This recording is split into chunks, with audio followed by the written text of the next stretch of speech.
Now, Hey guys, welcome back. I'm still sick, so I apologize. I'm stuffed up, but like I've been saying the past couple days, I'm trying to be disciplined and power through whenever my routine gets upset. And make sure that I'm still being consistent with reading the Bible every day because I do feel better when I consistently read the Bible every day and pray and everything. And then real quick before we get started, if there's any newcomers, welcome.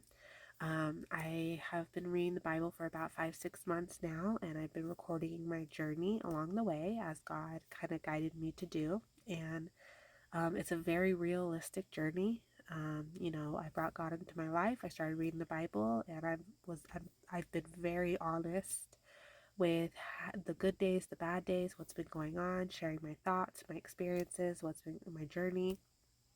So if for whatever reason, if you found my video and you are wanting to bring God into your life or you're curious about God and the Bible, I know reading the Bible is not easy, so give it a chance. You can read along with me.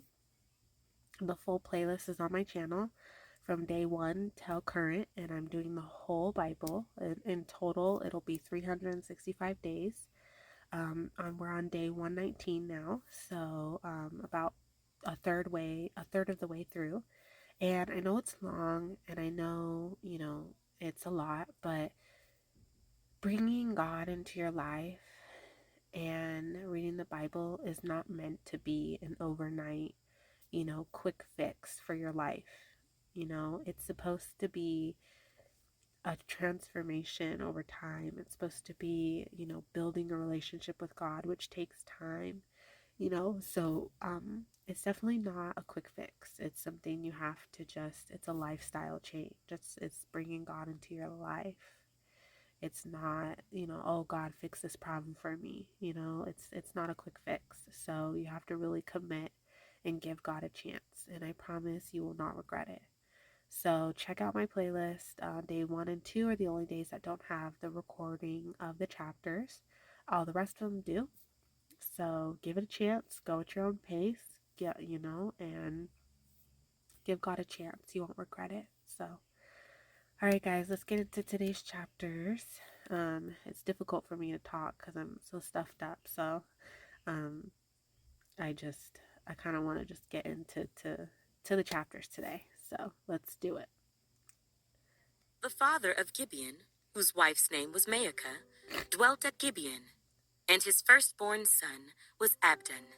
Then Zer, Kish, Baal, Nadab, Gedor, Ahio, Zecher, and Mikloth, who begot Shimeah. They also dwelt alongside their relatives in Jerusalem with their brethren. Ner begot Kish. Kish begot Saul. And Saul begot Jonathan, Malchishua, Abinadab, and Eshbaal. The son of Jonathan was Merib-Baal. And Merib-Baal begot Micah. The sons of Micah were Python, Melech, Teriah, and Ahaz. And Ahaz begot Jehoiada. Jehoiada begot Alamoth, Asmapheth, and Zimri. And Zimri begot Moza. Moza begot Biniah, Rapha his son, Eleasa his son, and Azel his son. Azel had 6 sons whose names were these: Azrikam, Bakaru, Ishmael, Sheariah, Obadiah, and Hanan. All these were the sons of Azel. And the sons of Eshek his brother were Ulam his firstborn, Jeush the second, and Eliphalet the third. The sons of Ulam were mighty men of valor, archers. They had many sons and grandsons, 150 in all. These were all sons of Benjamin. So all Israel was recorded by genealogies, and indeed they were inscribed in the book of the kings of Israel. But Judah was carried away captive to Babylon because of their unfaithfulness. And the first inhabitants who dwelt in their possessions, in their cities, were Israelites, priests, Levites, and the Nethinim. Now in Jerusalem, the children of Judah dwelt, and some of the children of Benjamin, and the children of Ephraim and Manasseh. Uthai, the son of Ammihud, the son of Omri, the son of Imri, the son of Bani, of the descendants of Perez, the son of Judah. Of the Shilonites, Isaiah, the firstborn, and his sons. Of the sons of Zerah, Jeuel, and their brethren, 690. Of the sons of Benjamin, Salu, the son of Meshullam, the son of Hodaviah, the son of Hasanuah, Eniah, the son of Jeroham, Elah, the son of Uzai, the son of Michri, Meshullam, the son of Shephatiah, the son of Ruel, the son of Ibnijah, and their brethren, according to their generations, 956. All these men were heads of a father's house in their father's houses. Of the priests, Jedaiah, Jehoiarib, and Jachin. Azariah, the son of Helkiah, the son of Meshullam, the son of Zadok, the son of Meraioth, the son of Ahitub, the officer over the house of God. Adiah, the son of Jeroham, the son of Pashur, the son of Malchijah, Maasai, the son of Adiel, the son of Jazarah, the son of Meshullam, the son of Meshillemith, the son of Immer, and their brethren, heads of their fathers' houses, 1,760. They were very able men for the work of the service of the house of God. Of the Levites, Shemaiah, the son of Hashab, the son of Azrikam, the son of Hashabiah, of the sons of Merari, Bakbakkar, Heresh, Galal, and Mattaniah, the son of Micah, the son of Zichri, the son of Asaph, Obadiah, the son of Shemaiah, the son of Galal, the son of Jeduthun, and Berechiah, the son of Asa, the son of Elkanah, who lived in the villages of the Netophathites. And the gatekeepers were Shallum, Akub, Talmon, Ahiman, and their brethren. Shallum was the chief. Until then, they had been gatekeepers for the camps of the children of Levi at the king's gate on the east. Shallum, the son of Kori, the son of Abiasaph, the son of Korah, and his brethren, from his father's house, the Korahites, were in charge of the work of the service, gatekeepers of the tabernacle. Their fathers had been keepers of the entrance to the camp of the Lord, and Phinehas, the son of Eleazar, had been the officer over them in time past. The Lord was with him. Zechariah, the son of Meshelemiah, was keeper of the door of the tabernacle of meeting. All those chosen as gatekeepers were 212. They were recorded by their genealogy in their villages. David and Samuel the seer had appointed them to their trusted office. So they and their children were in charge of the gates of the house of the Lord, the house of the tabernacle, by assignment. The gatekeepers were assigned to the 4 directions, the east, west, north, and south, and their brethren in their villages had to come with them from time to time for 7 days. For in this trusted office were 4 chief gatekeepers. They were Levites, and they had charge over the chambers and treasuries of the house of God. And they lodged all around the house of God because they had the responsibility, and they were in charge of opening it every morning. Now some of them were in charge of the serving vessels, for they brought them in and took them out by count. Some of them were appointed over the furnishings, and over all the implements of the sanctuary, and over the fine flour, and the wine, and the oil, and the incense, and the spices. And some of the sons of the priests made the ointment of the spices. Mattathiah of the Levites, the firstborn of Shallum the Korahite, had the trusted office over the things that were baked in the pans. And some of their brethren of the sons of the Kohathites were in charge of preparing the showbread for every Sabbath. These are the singers, heads of the fathers' houses of the Levites, who lodged in the chambers and were free from other duties, for they were employed in that work day and night. These heads of the fathers' houses of the Levites were heads throughout their generations. They dwelt at Jerusalem. Jael, the father of Gibeon, whose wife's name was Maacah, dwelt at Gibeon. His firstborn was Abdon, then Zer, Kish, Baal, Ner, Nadab, Gedor, Ahio, Zechariah, and Mikloth. And Mikloth begot Shimeam. They also dwelt alongside their relatives in Jerusalem with their brethren. Ner begot Kish. Kish begot Saul. And Saul begot Jonathan, Malchishua, Abinadab, and Eshbaal. The son of Jonathan was Merib-Baal. And Merib-Baal begot Micah. The sons of Micah were Python, Melech, Tariah, and Ahaz. And Ahaz begot Jerah. Jerah begot Alamoth, Asmaveth, and Zimri. And Zimri begot Moza. Moza begot Biniah, Rephaiah his son, Eleasah his son, and Azel his son.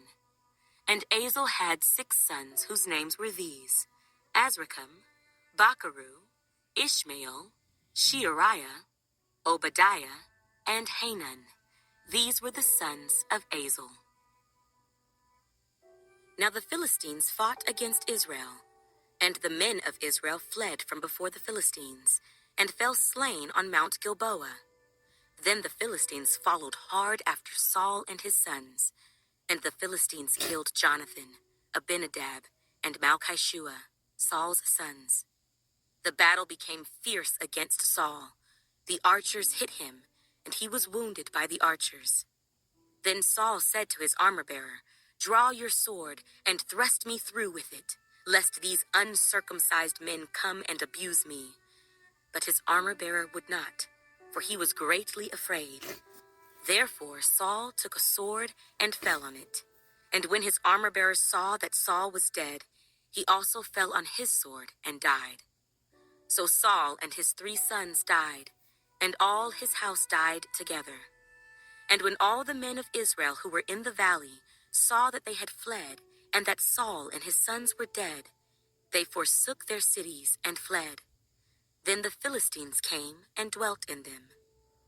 So it happened the next day, when the Philistines came to strip the slain, that they found Saul and his sons fallen on Mount Gilboa.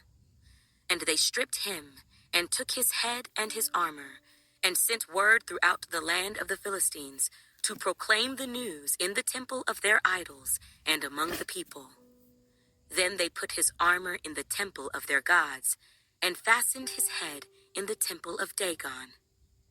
And when all Jabesh Gilead heard all that the Philistines had done to Saul, all the valiant men arose and took the body of Saul and the bodies of his sons, and they brought them to Jabesh, and buried their bones under the tamarisk tree at Jabesh, and fasted 7 days.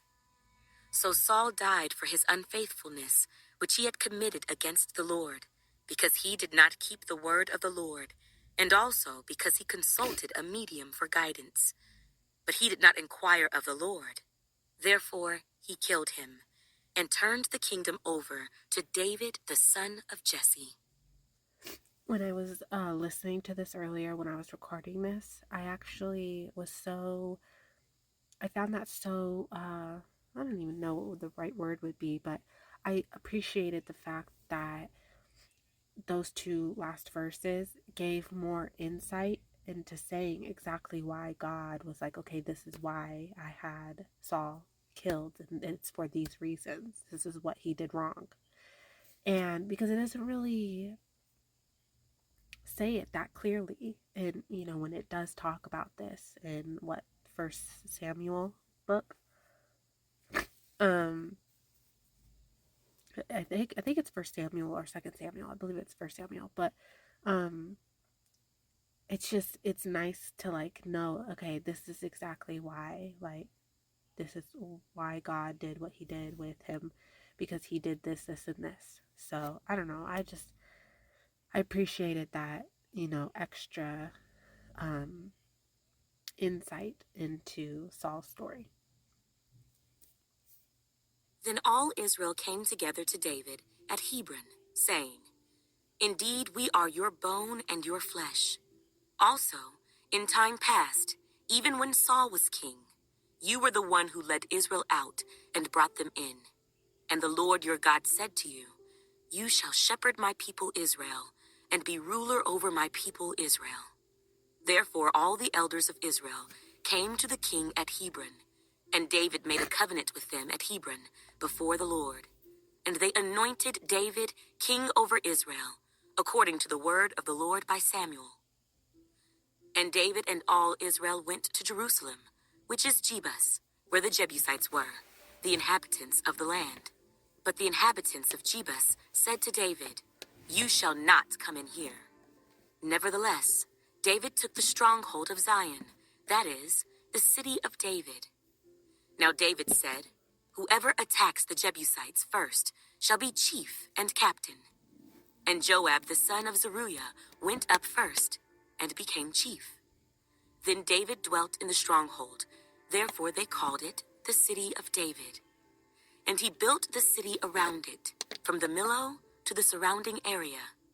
Joab repaired the rest of the city. So David went on and became great, and the Lord of hosts was with him. Now these were the heads of the mighty men whom David had, who strengthened themselves with him in his kingdom, with all Israel, to make him king, according to the word of the Lord concerning Israel. And this is the number of the mighty men whom David had. Jeshobeam, the son of a Hachmonite, chief of the captains. He had lifted up his spear against 300, killed by him at one time. After him was Eleazar, the son of Dodo, the Ahohite, who was one of the 3 mighty men. He was with David at Pasdammim. Now there the Philistines were gathered for battle, and there was a piece of ground full of barley. So the people fled from the Philistines, but they stationed themselves in the middle of that field, defended it, and killed the Philistines. So the Lord brought about a great victory. Now 3 of the 30 chief men went down to the rock to David, into the cave of Adullam, and the army of the Philistines encamped in the valley of Rephaim. David was then in the stronghold, and the garrison of the Philistines was then in Bethlehem. And David said with longing, oh, that someone would give me a drink of water from the well of Bethlehem, which is by the gate. So the 3 broke through the camp of the Philistines, drew water from the well of Bethlehem that was by the gate, and took it and brought it to David. Nevertheless, David would not drink it, but poured it out to the Lord. And he said, far be it from me, O my God, that I should do this. Shall I drink the blood of these men who have put their lives in jeopardy? For at the risk of their lives they brought it. Therefore he would not drink it. These things were done by the 3 mighty men. Abishai, the brother of Joab, was chief of another 3. He had lifted up his spear against 300 men, killed them, and won a name among these 3. Of the 3, he was more honored than the other 2 men. Therefore he became their captain. However, he did not attain to the first 3. All right, guys, there we have it. I'm excited to see like what more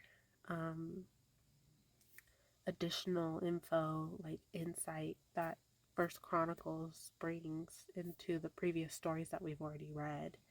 Because I'm guessing that's kind of what's gonna happen, because you know how many times in Kings it mentioned, oh, is the story of this king so and so, you know, is there not all the things that they've done told in, you know, the Chronicles or whatever. So I think that's gonna happen a lot, where we're gonna get a lot more additional info and insight. So I'm hoping, but we'll just have to see.